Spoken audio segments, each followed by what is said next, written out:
پوچھا گیا جنت کتنی دور ہے؟ آپ صلی اللہ علیہ وسلم نے فرمایا جنت 2 قدموں پر دور ہے۔ پہلا قدم نفس پر رکھ دو اور دوسرا قدم جنت پر ہوگا۔ نرم مزاج کے بارے میں نبی کریم صلی اللہ علیہ وسلم نے فرمایا میں تمہیں اس آدمی کی پہچان بتاتا ہوں جس پر جہنم کی آگ حرام ہے اور وہ آگ پر حرام ہے۔ یہ وہ آدمی ہے جو نرم مزاج، نرم طبیعت اور نرمی سے بات کرنے والا ہو۔ کسی کے برا کہنے سے نہ ہم برا ہو جاتے ہیں نہ اچھے۔ اپنی زبان سے ہر شخص اپنا ظرف دکھاتا ہے، دوسرے کا عکس نہیں۔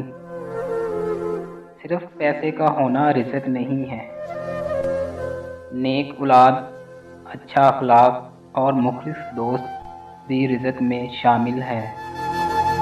اپنوں کو ہمیشہ اپنے ہونے کا احساس دلاتے رہو، ورنہ وقت آپ کو اپنوں کو آپ کے بغیر جینا سکھا دے گا۔ فجر کے وقت کچھ لوگ تکیے پر سر رکھ کر سوتے ہیں اور کچھ لوگ مصلے پر سر رکھ کے روتے ہیں۔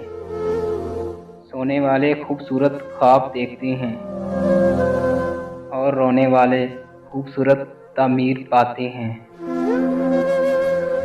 ایسے شخص کو کبھی مت گنوانا جس کے دل میں تمہارے لیے محبت، فکر، عزت اور چاہت ہو۔ اگر انسان کو تکبر کے بارے میں اللہ تعالیٰ کی ناراضگی اور سزا کے علم ہو جائے تو بندہ صرف فقیروں اور غریبوں سے ملے اور مٹی پر بیٹھا کرے۔ اپنی خوشی کے لیے دوسرے کی خوشی خاک میں مت ملاؤ، تمہاری وہ خوشی بیکار ہے جس کے پیچھے کسی کے آنسو ہوں۔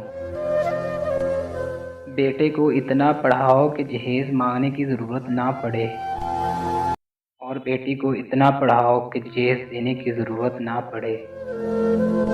حضرت علی نے فرمایا زندگی اس طرح بسر کرو کہ دیکھنے والے تمہارے درد کی بجائے تمہارے صبر پر رشک کریں۔ کسی کے ایمان کا اندازہ اس کے وعدوں سے لگاؤ۔ زندگی میں خود کو کسی انسان کا عادی مت بنانا، کیونکہ انسان بہت خود غرض ہے۔ جب آپ کو پسند کرتا ہے وہ آپ کی برائی بھول جاتا ہے، تو جب آپ سے نفرت کرتا ہے تو آپ کی اچھائی بھول جاتا ہے۔ اپنے دوست کو اتنے ہی راز بتاؤ،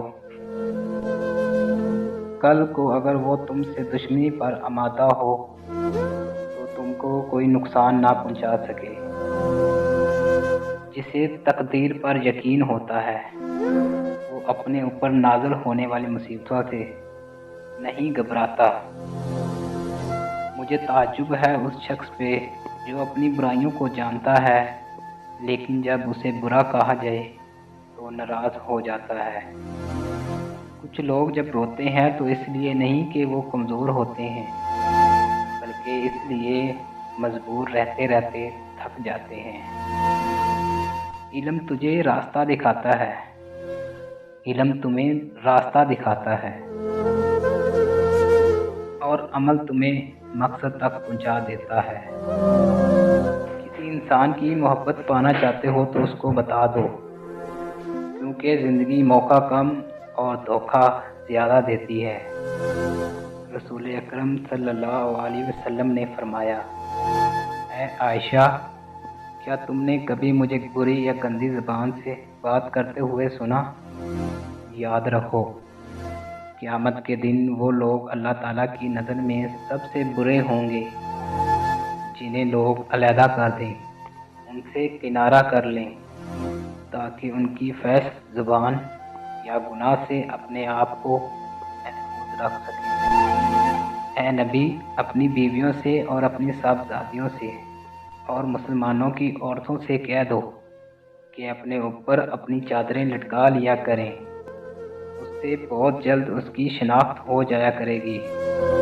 پھر نہ ستائے جائے گی، اور اللہ تعالیٰ بہت مغفرت کرنے والا ہے اور بہت مہربان ہے۔